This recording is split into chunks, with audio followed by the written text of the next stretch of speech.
Hi Capricorn, welcome. So tingnan natin kung ano yung mensahe sa'yo ngayon. So be open-minded. Hindi halos lahat makaresonate. Thank you nga po pala sa mga nagsusubscribe, sa mga bumabalik.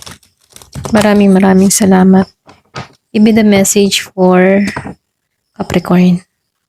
Ano yung mensahe para kay Capricorn? Ibe the message for Capricorn.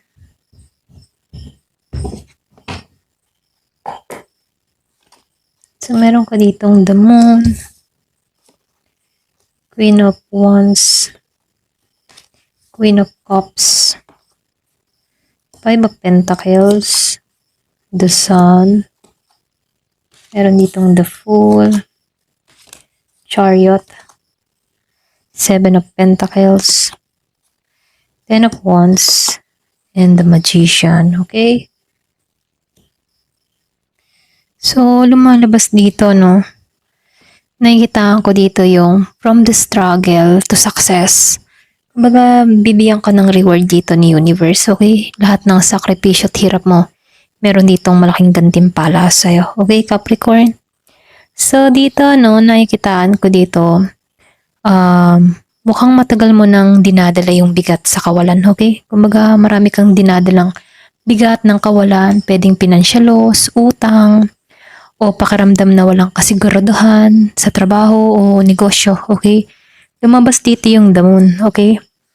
Kumbaga, simbolo ito ng takot at pagdududa. Maaring tanong mo, may patutunguhan pa ba itong mga sakripisyo ko? Ganyan, may mga ganong kang tanong.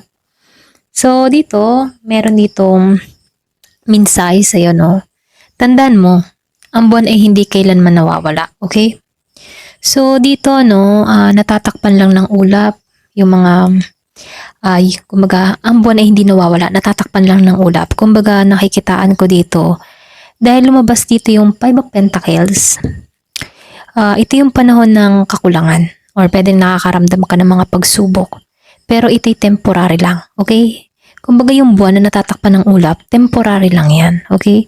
So dito, ito yung yugto bago dumating ang liwanag.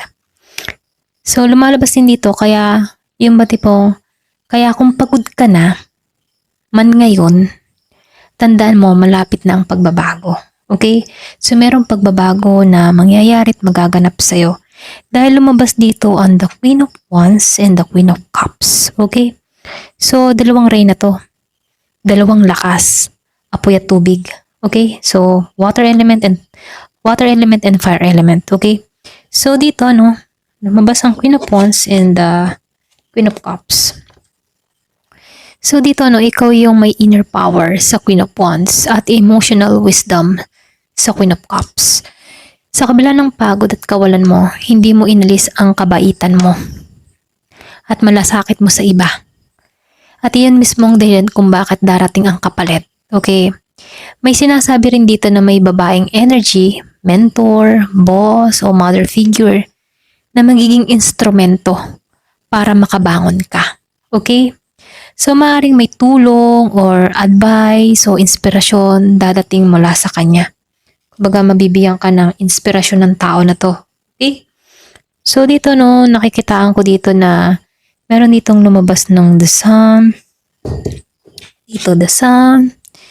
And the Fool. Okay? So, lumabas ang the Sun, the Fool, and the Chariot.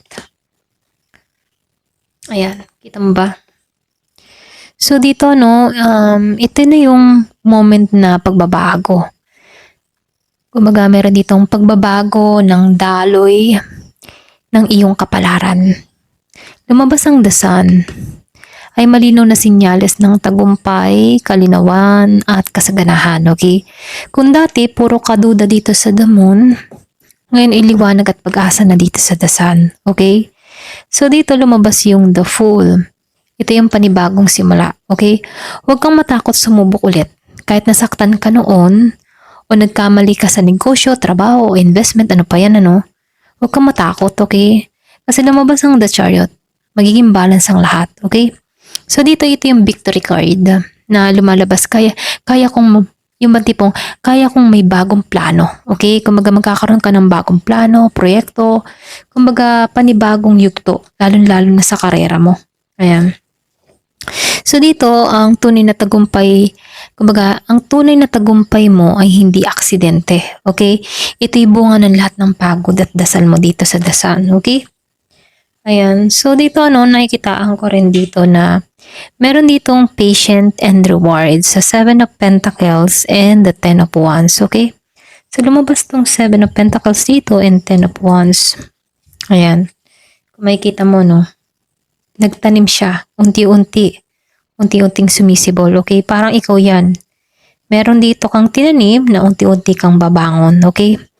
So dito, grabe to Capricorn, Kasi matagal mo nang binubuhat yung bigat, okay? Sa dala-dala mo sa Ten of Wands. Marami ka ng responsibilidad. Kumbaga, lahat-lahat inako mo. Kaya minsan, parang ikaw lamang yung gumagalaw or kumikilos. Pwedeng sa pamilya. Pwedeng ikaw yung breadwinner or pwede rin ikaw na lamang yung umaako ng lahat, okay? So dito, sa Ten of Wands, ititanda na malapit ng matapos yung bigat ng cycle mo, okay? Dahil lumabas ang Seven of Pentacles dito, ito naman yung assurance na may bunga lahat ng paghihintay mo. Ayan. So dito, kung minsan, pakiramdam mo hindi ka pinapansin o nakikita ni universe or pwede rin sabihin, pakiramdam mo hindi tinutugon yung mga prayers mo or dasal mo. So dito, meron ditong mensahe ng baraha. Okay, itong card na to, meron siyang mensahe para sa'yo na lahat ng effort mo, binibilang, hindi mo lang nakikita pa ang resulta. Okay? Kumbaga lahat ng effort may binibilang pero hindi mo pa nakikita yung resulta. Darating ito sa tamang oras na inilaan niya. Okay? Inilaan ni universe para sa'yo. Okay? So dito, lumabas yung manifestation power sa magician dito, Kumbaga nakikitaan ko dito, meron kang paghiling na ginagawa dito, So lumalabas dito, ito yung pinaka-highlight dito sa reading mo, okay? Sa The Magician in Manifestation, so lumalabas dito yung action and alignment. Ibig sabihin nito, ikaw mismo yung susi sa pagyaman at pag-angat mo, okay? May kakayahan kang lumikha ng bagong direksyon kung gagamitin mo ng tama ang iyong karanasan. Ayan.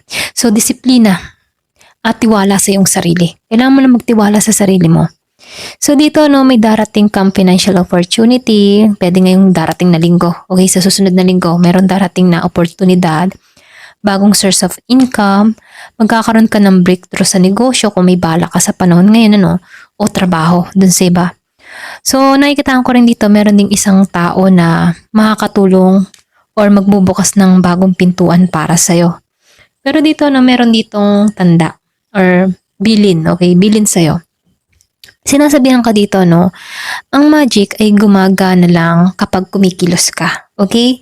So, yung mensahe sa'yo rito, Capricorn, huwag kang susuko sa huling round. Okay? Ang liwanag na hinihintay mo ay nasa harapan mo na. Ayan. Bago matapos ang buwan, may isang positive turn. Bago matapos ang buwan, nakikitaan ko dito na may isang positive sa iyong finance, okay? Kumbaga merong pagbabago or pwede rin sabihin na merong malaki na mangyayari. So dito sinasabi ng card na to, lahat ng mga pinagdaanan mo ay paghahanda para sa mas malaking blessing, okay? So meron ditong malaking biyayang ipagkakaloob sa'yo. So dito, kaya sinasabihan ka dito, ituloy mo lang ang laban dahil lumabas ang The Sun dito, okay? Then sinabayan pa ng The Magician dito. So ito yung kombinasyon na nagsasabing you will rise again, okay? Kumaga, iaangat kang muli, okay? Mas matatag, mas matalino, at mas mayaman, okay? So ito lang yung mensahe sa'yo, Ayan. Hanggang dito na lamang po. Thank you for watching. Love and peace.